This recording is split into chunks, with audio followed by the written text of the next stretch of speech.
नमस्कार दोस्तों, हॉकफीड में आप सभी का स्वागत है। आज की वीडियो से पहले एक सवाल आपसे पूछना चाहता हूँ।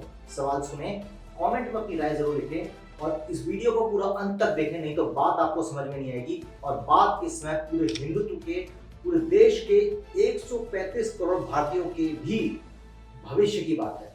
हाँ, तो पहला सवाल, क्या आप लोगों को आज तक किसी मुस्लिम संस्था ने भगवान शिव, भगवान कृष्ण, भगवान राम या किसी भी हिंदू देवी देवता का सम्मान करने के लिए रोका है?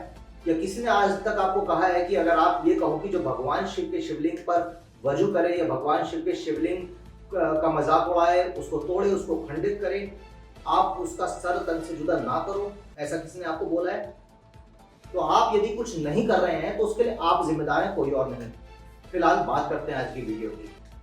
अब देश में गृह युद्ध की परिस्थितियां बनती जा रही हैं। यदि आज मोदी जी देश के प्रधानमंत्री होते तो यूपी के कानपुर से लेकर झारखंड के रांची, एमपी के खरगोन में जिस तरीके से रामनवमी पर हिंसा हुई और गुजरात में हिंदूवादी युवक की हत्या हुई, ये नहीं होता। अच्छा, मोदी जी प्रधानमंत्री हैं, सॉरी मैं भूल गया था। गजब बेइज्जती है। क्योंकि जो नुपुर शर्मा के साथ हो रहा है उसके बाद लगता है कि भारत के अंदर इस्लामिक स्टेट यानी कि आईएसआईएस का शासन शुरू हो चुका है। अब बाला साहेब के महाराष्ट्र में खुलेआम धमकियां दी जा रही हैं कि जो नबी के खिलाफ बोला वो तो गया। चलो, आज इस्लामिक स्टेट की सरकार है देश में, तो वो बोल रहे हैं अपने मन की बात।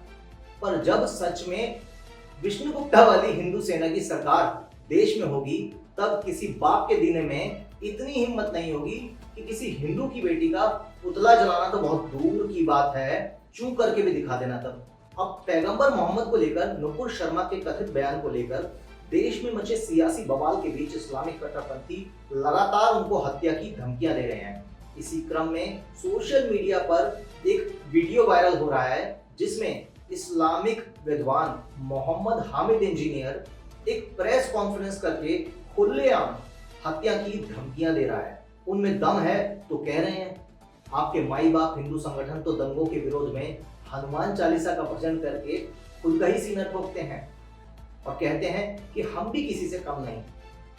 अरे बेवकूफ हिंदुओं, अपनी तुलना मुसलमानों से मत करो, तुम्हारी औकात नहीं है। तुम्हारी औकात नहीं। अब हिंदू सेना की बात छोड़िए, यदि आज देश में हिंदू हृदय सम्राट चीन वाले जिनपिंग चचा की भी सरकार अगर होती तो भारत के जो ओवैसी है ना, ओवैसियों की हालत जिनजियांग के उइगर मुस्लिमों जैसी होती। फिलहाल खबर पर आते हैं। Middle east media research institute द्वारा शेयर करे गए एक वीडियो में एक हामिद इंजीनियर खुलेआम धमकी देते हुए देखा गया। इसके मुताबिक पैगंबर मोहम्मद पर जारी विवाद को लेकर 5 जून 2022 को नागपुर में अल्पसंख्यक डेमोक्रेटिक पार्टी ये कैसी डेमोक्रेसी की बात कर रहे हैं जो खुलेआम हत्या की धमकियां दे रहे हैं। अब इस कॉन्फ्रेंस में उपस्थित ईमान तंजीम के राष्ट्रीय अध्यक्ष कथित Islamic scholar Mohammad Hamid Engineer ने नुपुर शर्मा और नवीन कुमार जिंदल के कथित बयानों को लेकर बात करी।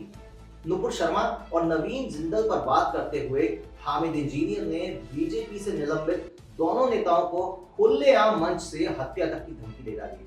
इस्लामिक विद्वान ने कहा कि क्योंकि नबी एक करीम सलाहतुल्लाह वसल्लम हमारे पैगंबर मोहम्मद पर हमला करना, उनकी इज्जत पर हमला करना, इसका एक ही परिणाम है और वो है मौत।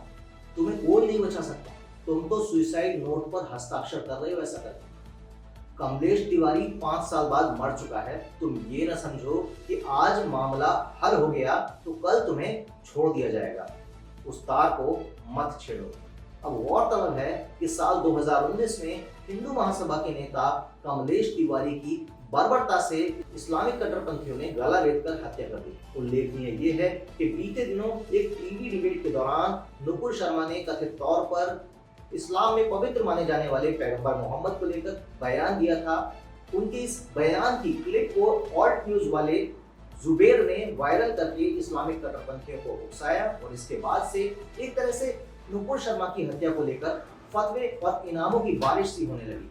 मतलब आज पूरे कलेक्टिव हिंदू समाज में जो तथाकथित आईटी सेलें हैं, उनमें इतनी हिम्मत, उतने दम और उतनी कुव्वत नहीं है कि एक इस मोहम्मद जुबैर जैसे प्राणी के ऐसे जंतु कहूँगा, मैं एक जनावर कहूँगा, इस व्यक्ति को इसके खिलाफ एफआईआर करें। 150 जिस तरीके की एफआईआर लगातार नुपुर शर्मा के खिलाफ हो रही है, अब मोहम्मद जुबैर जैसे व्यक्ति के खिलाफ जो लगातार, मैंने कई बार देखा है सोशल मीडिया पर, मोहम्मद जुबैर ने लगातार हिंदू धर्म के बारे में अपमानजनक और सरकास्टिक टिप्पणियां करी हैं और ट्वीट शेयर करे हैं। आप मोहम्मद जुबैर के खिलाफ लगातार एफआईआर कीजिए। भारत के 25-26 राज्यों में 10-10, 5-5 एफआईआर कीजिए। क्या हर राज्य में 2-4-5 वकील भी नहीं है जो हिंदूवादी है? और बहुत से वकील आज मैं देखता हूँ टीवी पर आकर हिंदुत्व की बात करते हैं, बड़ी बड़ी बातें करते हैं, ये कानून पास करा देंगे, वो कानून पास करा देंगे। इस मोहम्मद जुबैर को आप कराइए इसका कुछ इंतजाम, आप इसके खिलाफ एफआईआर कीजिए और जो भी लीगल प्रोसेस है वो उठाइए।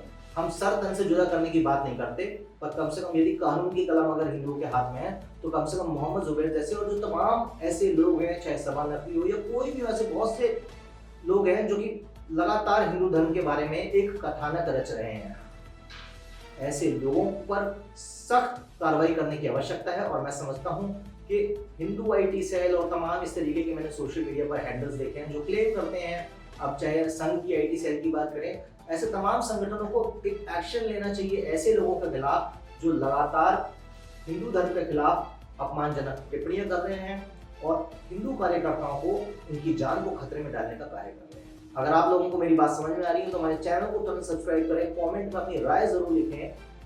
जय हिंद, जय भारत, नमस्कार, हर हर महादेव।